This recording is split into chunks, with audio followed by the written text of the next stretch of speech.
Welcome to Hip Hop Now Podcast. If you're from the future, you know what to do. Get your ass out of here. Don't disrespect the legend. Hip hop is here to stay. Let's get right into the business. What up, y'all? I am your host, Vegas, and this is Hip Hop Now Podcast, a podcast specifically designed to keep you caught up on all things hip hop, music, and culture that happened throughout the week. Big shout out to those who have been listening to this podcast for 10 plus years in audio form, back when the source of this podcast was SoundCloud. Appreciate you. Pick up some merch, because it'll only be available in 2026. And then we go back to the regularly scheduled program as far as merch goes. Link is in the description. Also, big shout out to the members of YouTube who have supported this channel, helped grow this channel, production wise, concept wise. And that's kind of one of the benefits of becoming a member is, you get kind of a say in where things are going content wise. And also you help support the production, camera, mic, software, ads, on social media. All of your proceeds, all of your donations, all of your support goes right back in to the production of this show. Doesn't get any better than that. So if you're interested, look at the YouTube description below. Shout out to everybody who's become a supporter of this podcast on YouTube by subscribing. We're very close to 50,000 subscribers on YouTube. So the goal right now is to get to 50K before the end of the year. So we have a couple of months. So the best thing you can do to help out in that regard is if you like an episode, you like a series, like 30 Years of 1996, which we have a new episode coming up next week. Share it with other hip hop heads, your group chats, different people online who you typically talk hip hop, right? There's hip hop Twitter, but there's also like hip hop Instagram and all of that. Share it in these places where people can be exposed to the content because you like it, so we need to talk and we got to get to business real quick. So big shout out to hotnewhiphop.com, social media in general, and a couple of places where I get my stories from. Let's get right to the business. So this is like brand new to me because I didn't know, I look at the news, but it's just so much news and information on social media and in general, and not just hip hop, that this one escaped me. But the title says, and this is on hotnewhiphop.com, Ebro claims popular woman rapper told him most female MC fans don't like rap. That's crazy. Let's see what we're saying. So it says Ebro was on his live show today where he told his co-hosts that one female MC wasn't exactly pleased with her fan base. Oh, the plot thickens. Okay, let's see if we can just get straight to Ebro's quote. Here we go. There are a lot of hip hop fans that are Drake fans and Kendrick fans. This is what Rosenberg said.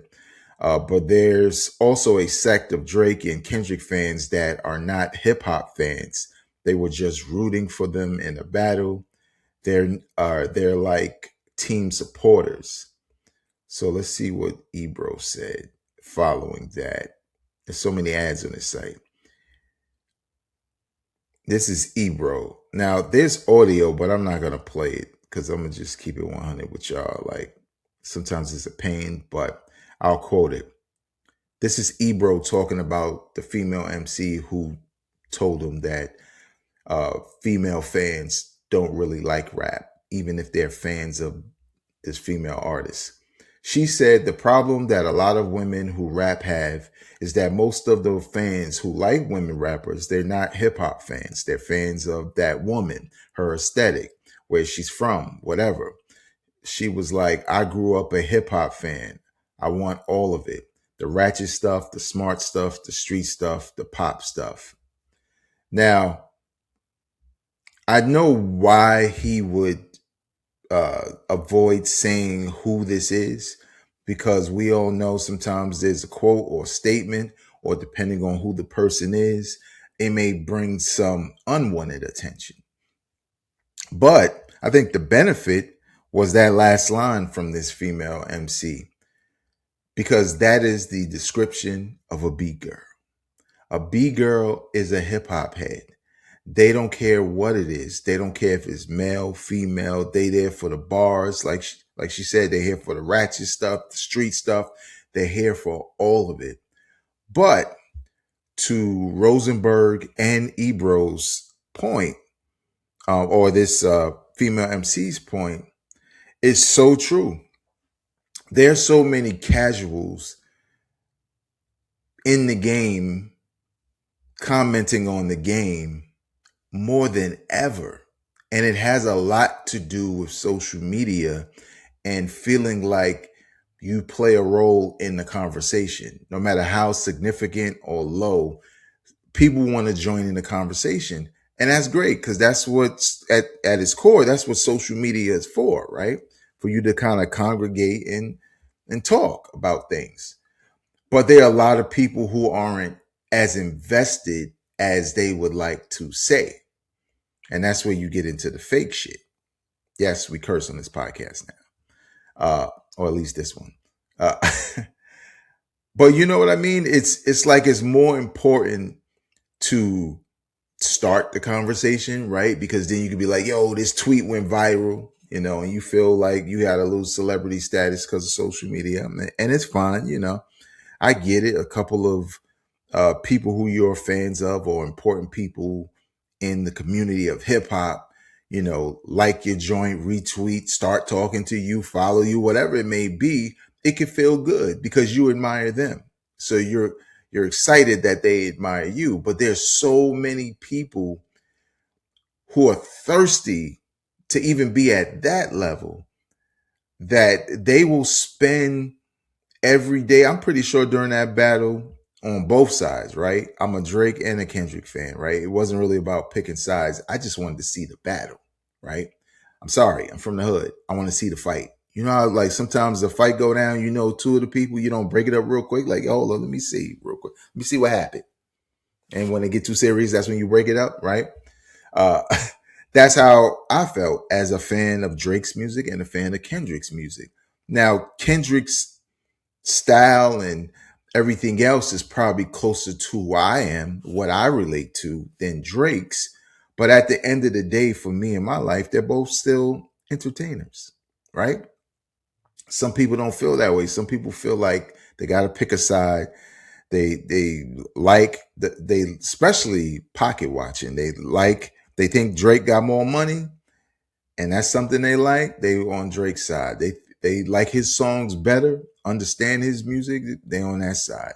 Same thing with Kendrick, right? You feel like, yo, I like the fact that he's conscious, but he's also popular music.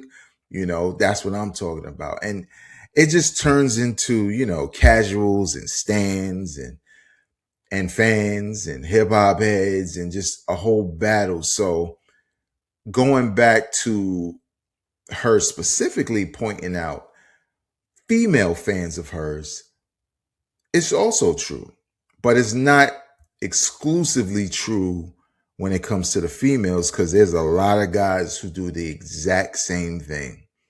Any guy who was watching that battle and decided to talk about who sold more records, they identified themselves. You're not a hip hop head. You're not even a guest. You snuck in. Get out. Okay.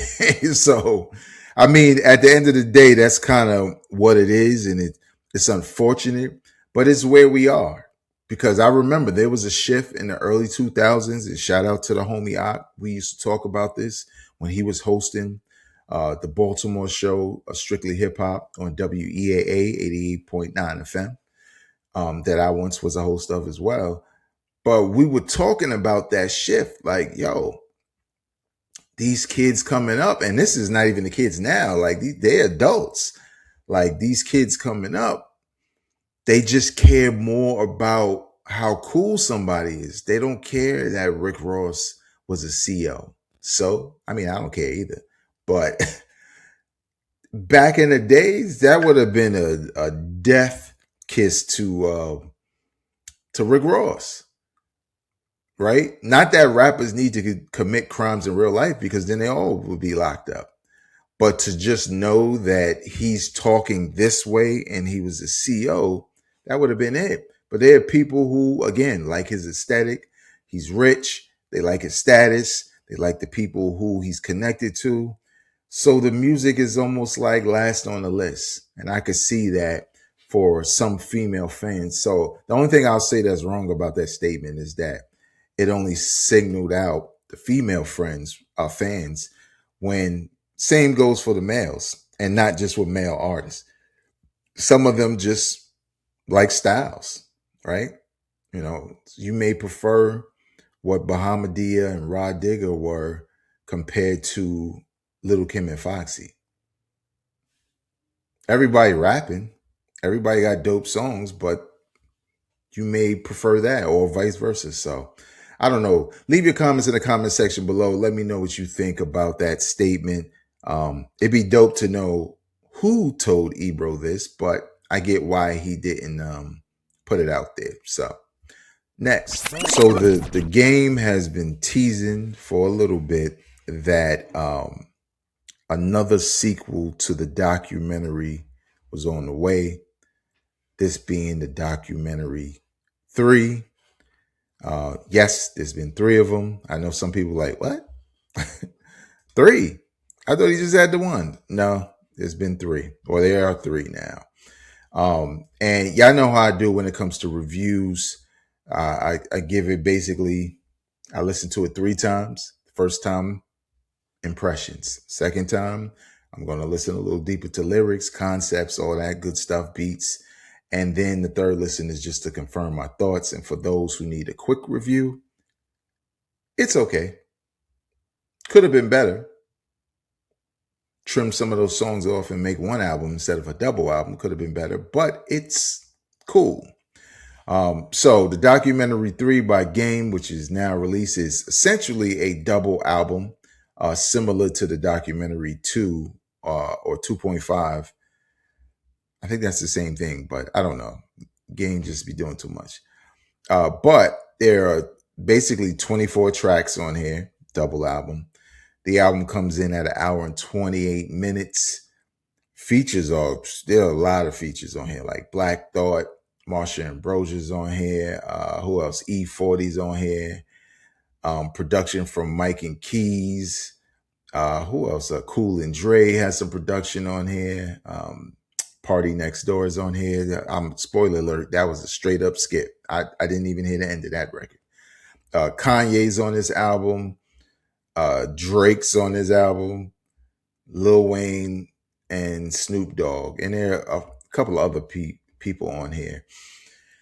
And this is why I say what I said about this album. I argue for Game all the time on social media, just unprovoked. I'll just be like, yo, Game got a couple of albums that could be considered classics.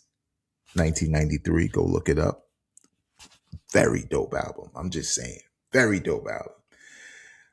But the problem with Game, when he releases great music, is he always gets in the way of its own progress. He has become synonymous with antics and being considered an attention whore and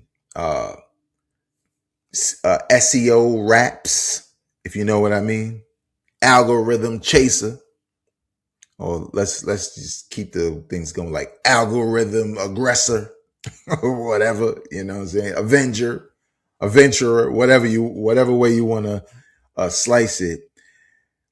He does things to get attention on his music, like Kanye, because for Kanye, it used to work, right? Kanye would say something crazy, and I'm talking about Kanye's been doing this for a long time. It's not just recent. But he would say something or do something, and then not that long after that, an album would drop, and the album would be dope. and everybody would love him. And I feel like Game sometimes tries to do that, right? But it always backfires. Anytime you decide you're going straight up diss Eminem in a 10-minute song and Eminem doesn't respond and hip hop basically doesn't respond, you look real sad. You just do. And I hate that because when I press play on Game's albums, I find more hot music and bars. But most people aren't willing to even press play because of all the stuff he does outside of it. It's just distasteful. So when we get into the album, I'm gonna tell you like this: the album don't start until track number 4, "The Life." Those first 3 songs, they're not whack, but they were so blah, meh, subpar in concept and delivery and beats in some cases that I was already disappointed, but I knew there was 24 tracks. I'm like, all right, the whole album can't sound like this. And the only reason why I say that, let me just get into that real quick, is the opening track, Jesus, is cool, but it didn't get me amped, but it was cool. Love It or Hate It is a sequel to Hate It or Love It featuring 50 Cent. But on this album, Love It or Hate It features Snoop Dogg, and it features basically the same beat. And it's not good to me. To me, it's like, leave it alone. Leave that song alone. And it's a theme. This is a theme throughout the album, and I'm going to tell you what that theme is in a little bit. Then there's Steppers, the third track, featuring Lil Wayne. Now, after hearing Lil Wayne and Busta on that Jay Dilla beat, Talk Your Shit, that came out like a week or so ago, and Lil Wayne sound fresh and revived. I mean, it could be old, but who cares? Everybody was hyped, like, yo, this prime Wayne rapping right here. This one, is it? Steppers? I was like daydreaming while I was in the gym. I was forgetting to listen. It just took me away. But then when we get track number 4, The Life, things pick up. Game proves me right. Everything I said, the boy can rap. He can rap. Like, stop looking at all them antics and all the things he's done. We know he does it, man. He's light-skinned like my kids. They can't help it sometimes, okay? I'm just saying. But track 4, it's the Game I know. It's the sound and the lyrics and the delivery and the cadence that, to me, probably keeps his fans checking his music, because I know it does for me. And then, there's a couple of songs, like I like the song 20 Deep with Mike and Keys. That song is fire. I even like the song with Drake, No Breaks. Now, it's clearly a Drake sounding song, but there's a theme. Remember, I told you there's a theme happening here. Just stay tuned. I like the song Sticks that comes on after that, right? Geekin'. Even 40 Nights with Kanye. Like, Do for Love was okay, but this is where things get a little tricky. 40 Nights is the 10th track on here, the song with Kanye West and Mike and Keys. And I kind of feel like, that first 10 tracks is good because most of it was good. Damn near all of it, except for maybe those 2 tracks, Snoop and Lil Wayne. Like, those were the ones where I was just like, I'll probably never listen to these again. But 2 out of 10 being bad is not bad. So that's a great first half of the album. But by the time we get to Do for Love, it becomes clear to me, like, oh, Game said this is for the ladies.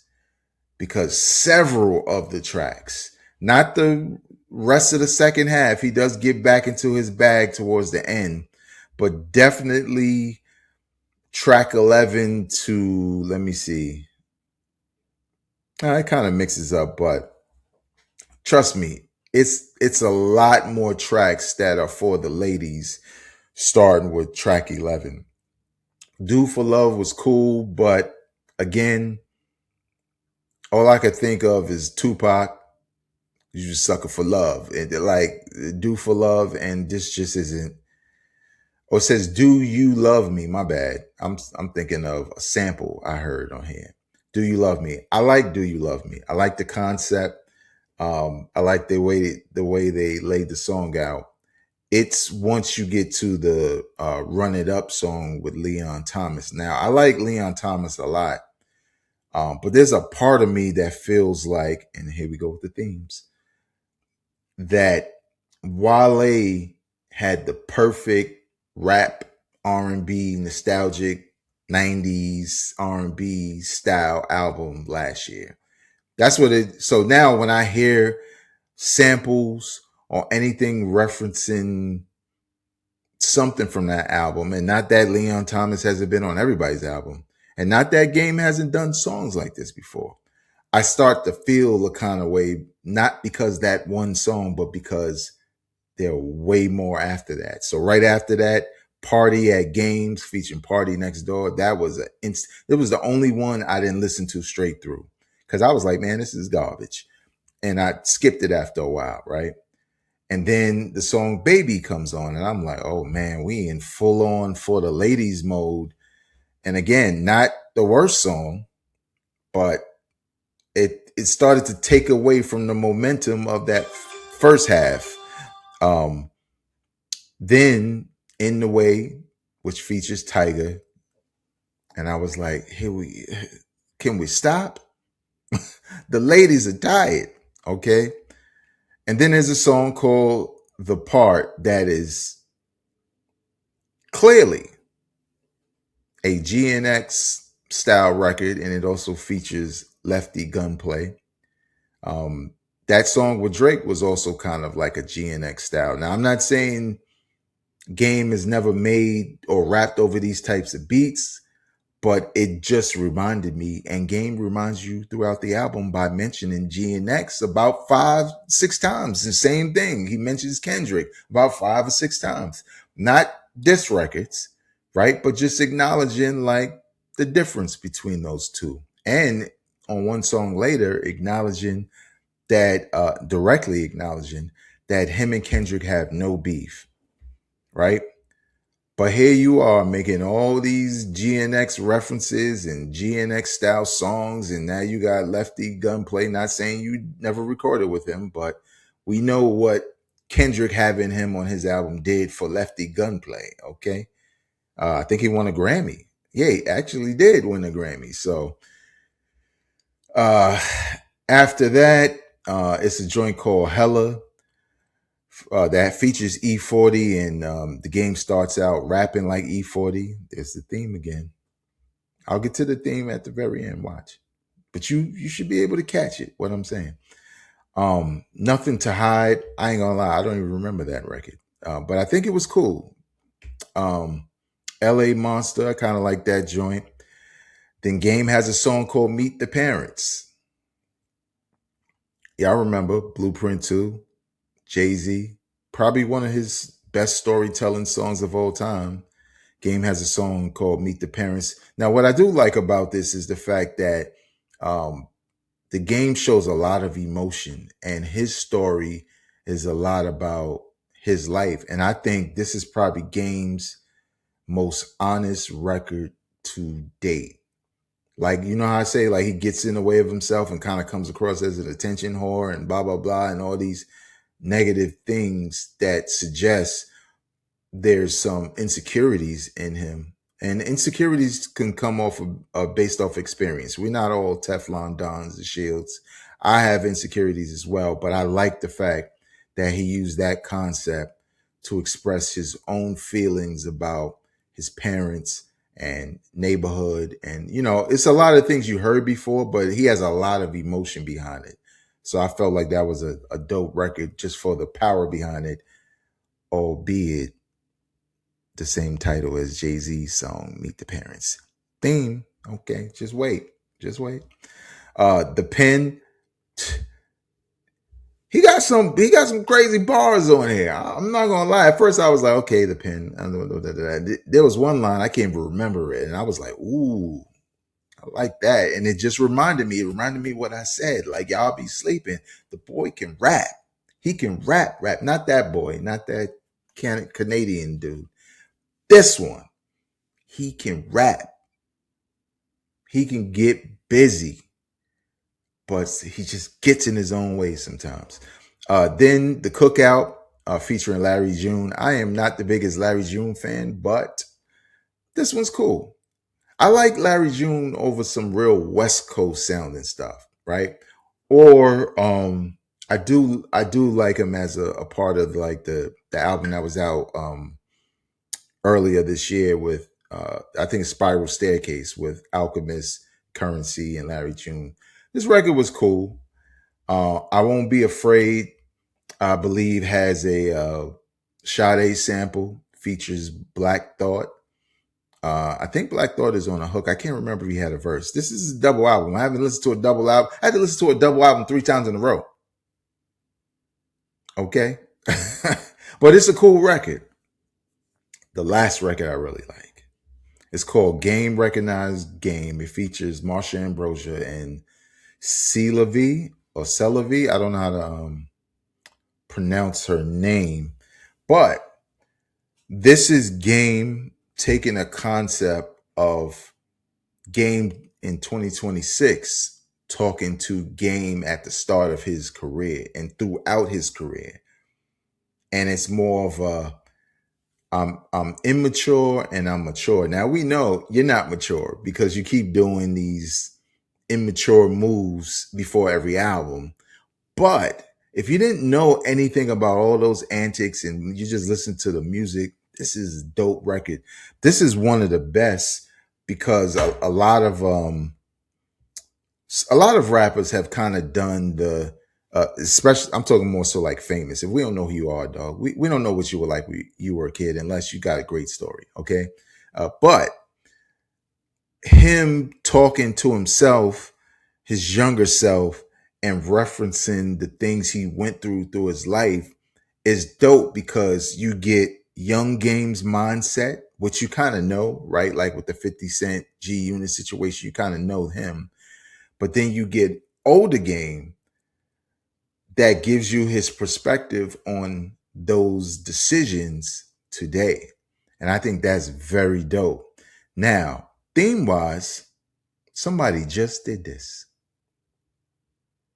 Nas, Nasty Nas, Escobar. Remember Nas and DJ Premier? And Nas is, I think he basically, well, spoiler alert, I guess. He kills Nasty Nas and Escobar to be who he is today. It's kind of like similar in a lot of ways. But the Nas joint, what I liked a lot about that joint is Nasty Nas sound like Nasty Nas. Esco sound and rap like Escobar. And New Nas, I guess, 2026, sound like himself. So it really felt like 3 versions of Nas all rapping on the same track. Here, I had to listen to the words to know current Game versus back in the days Game, because current Game is clear. His voice is low. He like, yo, I didn't do that back then. I need to be right. While he's trying to spit the wisdom, I guess that's the wisdom coming out. But then younger Game is not like really aggressive, so you can't tell the difference. He's also like, yeah, I'm about to go shoot at 50 Cent. And it's like, oh, wait a minute. Okay, so that's the younger one because he's talking about something that happened in the past. But if you don't know all of this, you don't know who's talking to who. Now, I know I said it's a great song, but it's a great song because I have context. And I just gave you context. But if you're listening straight up, you might be like, yeah, who's talking to who, fam? I don't know. So all in all, the theme that I was alluding to, and I know we're going long on this, but this is double album, pause, is the Game takes a lot of styles, a lot of ideas, a lot of hooks, and he flips them in most cases, but it's excessive, right? I just said something, right? Game recognized game is similar to what we just heard from Nas with Nasty Nas Escobar Nas, right? The joint with E40, he's rapping like E40. Meet the Parents is a Jay-Z song that was pretty popular with Jay-Z. I like what he did with it, but it is. Um, the Part featuring Lefty Gunplay feels and YG's on here. Feels like a GNX type song, same feel, style. I don't even know if Lefty Gunplay has a verse. I do remember like him saying a hook. The Party at Games sounds like a Drake record. I'm gonna keep going. There's another record, maybe I'm reaching, but it kind of reminded me of what Wale did, and I'm pretty sure one of them was Run It Up with Leon Thomas. And there's a couple of themes here, and lastly, Love It or Hate It. It's Game doing game. So it's like he's not name dropping as much as he used to, but he's doing it in a very different way. He's doing it with themes. And I don't know how to feel about that, because I wasn't a fan of the documentary, because at first I thought it was cool. I was like, oh, his name is The Game. So he's going to reference all of these hip hop artists and moments and stuff like that. But then I realized, like, well, we don't really know about you, until he dropped Doctor's Advocate. And then he had more of an identity. So with that being said, documentary 3 is cool. I think the DJ Drama mixtape was better. But this isn't bad. So if you're a Game fan, most of the stuff you would like. Like, honestly, if you really took the best out of this, you could make a fire, probably close to classic album. Like if it was, you just took 15 songs off of here. But that's not the case. We got to review it as it is. And it's cool. I'm going to run it back because there's a lot of records I do like, but there will be way more skips in subsequent listens, so we'll see. Have you heard the Game's album? Do you even check out Game's music? Leave your thoughts in the section below. And lastly, so y'all, I'm going to try to make this quick, because this is basically a long episode, and I don't like to do those, but at the same time, I feel like this is necessary. So if you don't know, Keffe D, who was a Compton Crip back in the days, associated with Bad Boy for security purposes. And on that side of the East Coast, West Coast war, where, Suge Knight had the Bloods on his side. And the whole history and rumors of how Tupac was murdered, right? And for those who don't know, who listening and, may not have all the details, I'm not going to go through all of them.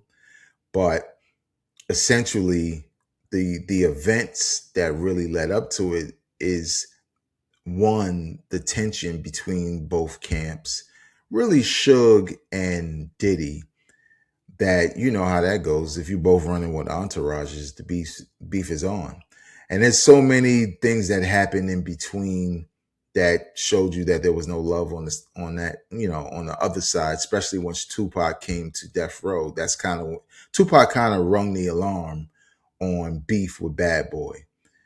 But the actual events, Las Vegas, that led up to Tupac's murder had to do with a chain being snatched from a death row camp person early in the week, and one of the assailants, right, who beat up this dude happened to be Keffe D's nephew, right, Baby Lane. And that's the video you see of Death Row, Tupac, Suge Knight jumping on somebody in the Las Vegas hotel after the Mike Tyson fight, right? And or casino after the Mike Tyson, I think it was Bruce Seldon fight. which Bruce Seldon took a dive. I'm just saying, I watch boxing. He took a dive because he wasn't hurt. He didn't want to get hit no more though. So that happens, and as a story, as you know it, Tupac and Suge Knight are now driving to Suge's club in Vegas. I think it's called 662. And somebody shoots up the car. And the long-standing history and known in the streets was that Keffe D, his nephew who was jumped, Baby Lane, and two other guys were in the car, and they were the ones who shot up the car with Tupac in it, where Suge got grazed in the head, and Tupac took multiple shots and died the following week from that. And right now, and this is like 30 years later, this is the first time anybody has been on trial for Tupac's murder.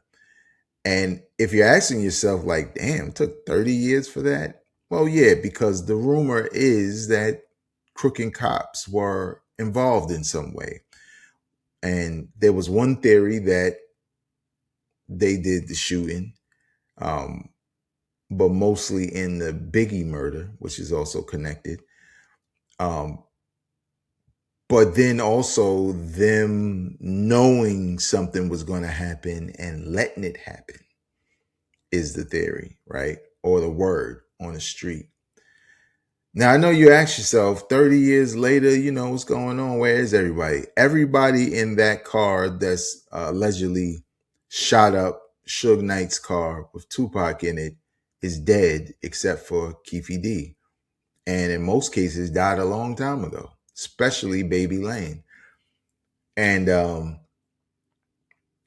only reason why Keffe D is on trial for murder, beyond being the person who was allegedly in the car, is because he ran his mouth.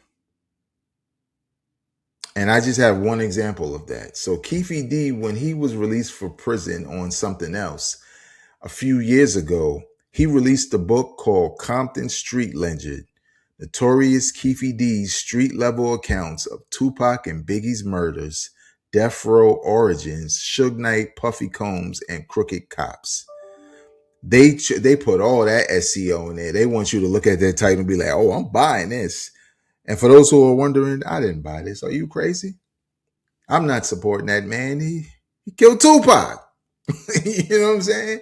And I'll tell you why I believe that. I believe that because the statute of limitations were over when Keffe D was released from prison. And like I know, if you are on YouTube, every street legend from every town can get a little bag if he's willing to come on these content creators' YouTube channels and talk about it in detail.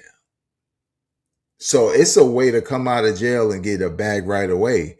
And why him? Because this is Keffe D. And Tupac and Biggie's murders are unsolved. And the statute of limitations is up for him. And he also, back in, I think, 2008, before he was free, was telling on tape because he had immunity. So he told the stories in detail back then in 2008. And when did this one come out? I'm not sure when the book dropped in 2019. Here he is again. Then he went on a tour again of podcasts answering their questions in detail. And I mean, down to the point of the shooting, what he saw, what he thought, what he did, what they did beforehand, like telling the story of, yeah, we went to we was looking for Tupac and them. Jumped my nephew. My nephew only 18. Why he snuffed my nephew? There's some gang stuff. It's get back time. Said he went to 662 waiting for them. Didn't see him. Was like, all right, well, they not out here.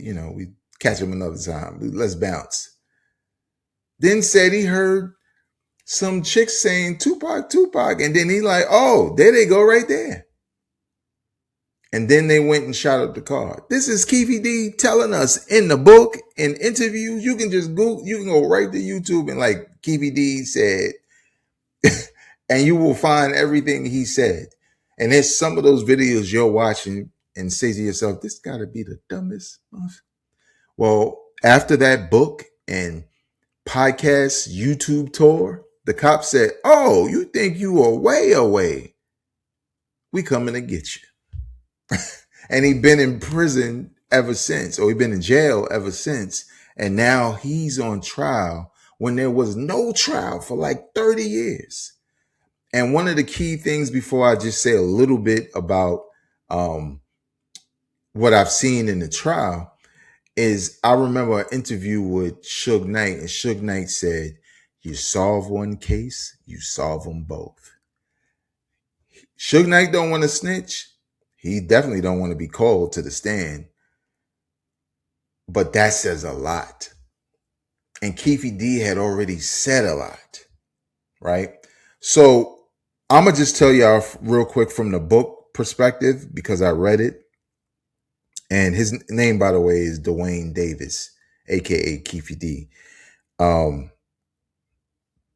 If you're interested in it from just knowing, Keffe D's saying everything, okay? He just going.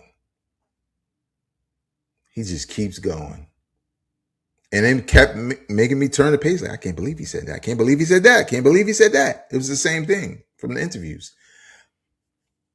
Do I suggest you buy it? I mean, just know that who you're supporting when you buy the book. The proceeds are going to Duane Keffe D Davis. And if you're a Tupac fan, or you just don't like the idea that this man had anything to do with Tupac and Biggie, maybe not Biggie murder, but you know what I mean, then don't buy it.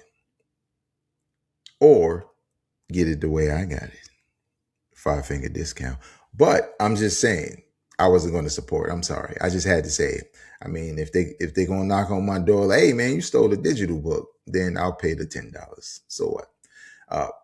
But I just found it compelling to read for two reasons. It felt like, let me just say the main reason. Here's someone documenting what most of us have already known. Now, to the casuals and to the mainstream public, they're like, Tupac's murder has never been solved, and they don't know nothing else. They're like, East Coast, West Coast, and he died, and that's it. And then Biggie died, and that's it. That's all they know. But for those that know, and not even on just a rap level, just people talking in the streets, and it's just making its way, not just through Cali, but everywhere else, we know Tupac snuffs a Crip who was known as a killer. They retaliate. Tupac snuffs him and Bloods jump him. Then Crips get in a whip and return fire, resulting in Tupac's murder. And then they go back to the hood, and it's Bloods and Crips gang war all over the place. Now, this is the first week of his trial, and when I tell you every day has been spicy, it's on Court TV, y'all. Yeah, I think you can go back and just watch every day if you want to, and it's compelling. Now, the first week, the first day, opening statements, Keffe D's lawyer took a very interesting position that I think, based on law, not what we know, but based on law, could get Keffe D out of this situation. And that's the prosecution can't place him in Vegas. When Baby Lane is getting jumped, Keffe D's not, no one could say Keffe D was right there. When the shooting happens, no one can say Keffe D was in the car. When they pulled up to 662, there was no one who could say he was there. So that's the best. That's probably why Keffe D took it to trial, because his lawyer is saying you can't prove that he was there to murder Tupac or be a part of it. But the most compelling part is Keffe D identified himself in books, in videos. He said everything. Like, you don't need another witness. Like, man, who saw you? He said, I saw me. I was there. And this is what I did. I'm telling you, this is crazy. Then there was another day where Mob James, who used to be the head of Suge Knight's security, basically street security. We're not talking about official security, walk around and with the Bloods and all of that. He was there and he's like, I changed my life and all of that, and I don't want to put this man in jail. I'm going to tell you right now, if you are even remotely interested, look at Keffe D's face on day one in court and look at his face when he's looking at Mob James.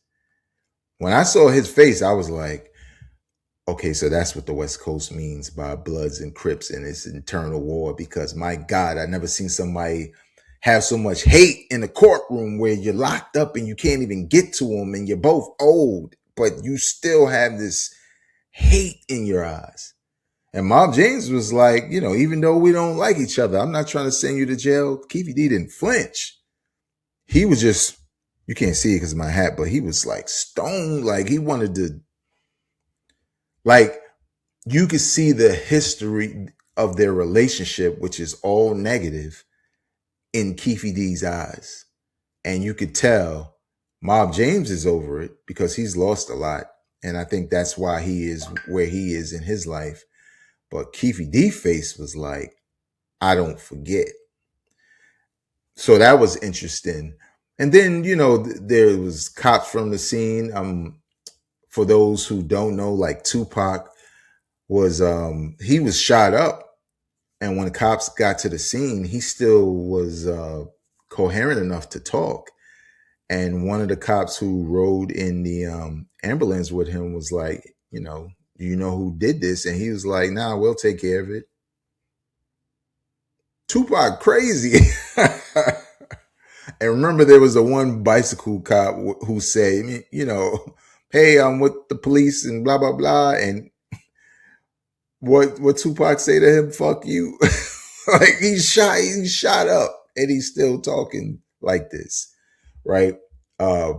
Wish he was still here because, I'd rather hear him reflect on those situations from being an older man than to have him like go out in that way and die, because some people won't get the message. You know what I mean? And I'm pretty sure Tupac will prefer people learn from his situation rather than, feel like, yeah, Pac, that's why Pac was better than getting shot up ain't cool. Okay.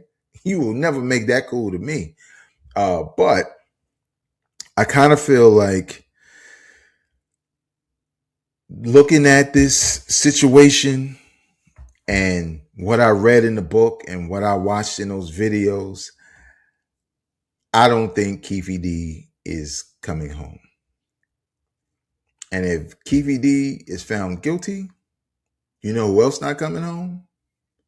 Puff Daddy, Diddy. He is not coming home. The minute Diddy is about to be like, all right, serve my time for that crazy, freak off stuff, they're going to be like, oh, but what about this Tupac murder? You coming with us? And I know some people who haven't been following might say, whoa, wait, what you mean Diddy murdered Tupac? Well, the Southside Crips, which Keffe D was a part of and had a relationship with Puff through this guy named Zip. I think Zip was from Harlem. They used to do security for Bad Boy. And the rumor, if you've seen the Diddy documentary, because they do talk about it there, is that Diddy's beef with Suge Knight specifically and his team had gotten to the point where he was so afraid, allegedly, that he put money on Tupac and Suge Knight's head to get them, killed. I mean, I don't monetize anyway, so I can say it. But apparently some time had passed and there wasn't an opportunity for them to cash in on that. And my theory has always been that maybe they needed the money later on and they didn't ask, like, yo, you still want this? And they just took it upon themselves to set up a situation where they would collide with them and have an opportunity, which is kind of what happened. And again, this is all speculation and rumors, just like the rumor that maybe Diddy is paying for his lawyer, which I heard is a public defender. But if he's a public defender, he was pretty good in opening statements. So that would be crazy. But they're trying to draw the connection, and they talked about this in court, that Diddy paid for Tupac and Suge Knight to get shot up and murdered. And Keffe D and the Southside Crips cashed in on that and got Tupac. And allegedly, they went to Zip like, yo, where's our money? Tell Puff. And Puff sent $500,000 to Zip, which is half, right? It's half of $1,000,000. You only got Tupac. You didn't get Suge Knight. But the money never got to the Southside Crips because they said that Zip kept the money, right? And told them Puff didn't pay. Now, if you go, again, watch some of those videos online of Keffe D talking, there are several videos when he was free where he was making this ominous, how you say it? Ominous? Please, so to speak, to Diddy about taking care of them, right? Yo, we looked out for y'all, blah, blah, blah. Y'all need to take care of us, blah, blah, blah. And you could look at that as like, yo, they did a lot of security early on and backed them up, and maybe he hurting and he just wants some, a little something for that. Or maybe because he was telling everything, because he thought he could never go to jail, that he just decided, I could talk freely. Diddy, where my money at? From 30 years ago, you owe me. So it's all crazy. And a lot of times on this podcast, I don't really necessarily like to talk about things happening outside of the art. But this is so significant in hip hop, Biggie and Tupac's murder, that it almost feels, especially me having to, reading that book, I felt like I needed to talk about it. And one last tidbit that connects Diddy and Southside Crips, and specifically as it relates to Biggie's murder. We know all the rumors behind Biggie's murder and whether it was cops or death row hired cops or just retaliation. Keffe D in that book also says, and he said it in interviews, that they were at the party that Biggie and Puff and Bad Boy were at right before Biggie got murdered. And certain crooked cops were there, and Bloods and Death Row associates were there. And Keffe D says he went up to Diddy like, yo, y'all good? Y'all need some protection, blah, blah, blah. And Diddy said, nah, we good. So there's so much that this case, Biggie and Tupac's murders are about to be solved. It's unfortunate that both their mothers aren't here to witness this and get some answers and some justice. But in the case of Biggie, his children are around. And people always say Tupac has a daughter, but I don't know. So maybe, but his family in general, his brother, Mo Preem, like, you know what I'm saying? Like, people can get some justice, fortunately, out of this situation, because I don't think Keffe D, after doing that, I just don't think he's going free. And some testimony that I saw today where the cops were like, Keffe D was wearing a wire to try to trap Zip to eventually get to Diddy. What y'all call that in the hood? That's a snitch, right? CI, right? Informant. Keffe D. And he ain't flinch when it was being said. He like, and? So this is crazy. And this is the reason why I felt like this was going to be a long episode, because I needed to say everything I need to say about that situation, because it's been a whole week and it's been action packed every time in that courtroom. And even though it may feel like some are covering it and some and others aren't, trust me, when that verdict come down, whether he go free or not, it's going to take over the conversation in hip hop. So let me know what you think. Have you been following the case? What did you hear from the streets back then? What have you heard recently? Leave your comments in the comment section below. You can follow me on social media at Vegas World INC. And please make sure, if you like this episode, hit the like button. If you like this podcast, subscribe. Hit that hype button, because they put it up there for some reason. And also, more importantly, share this with people you know enjoy this kind of content. Until next time, y'all, I'm not a critic. I'm a fan. Peace.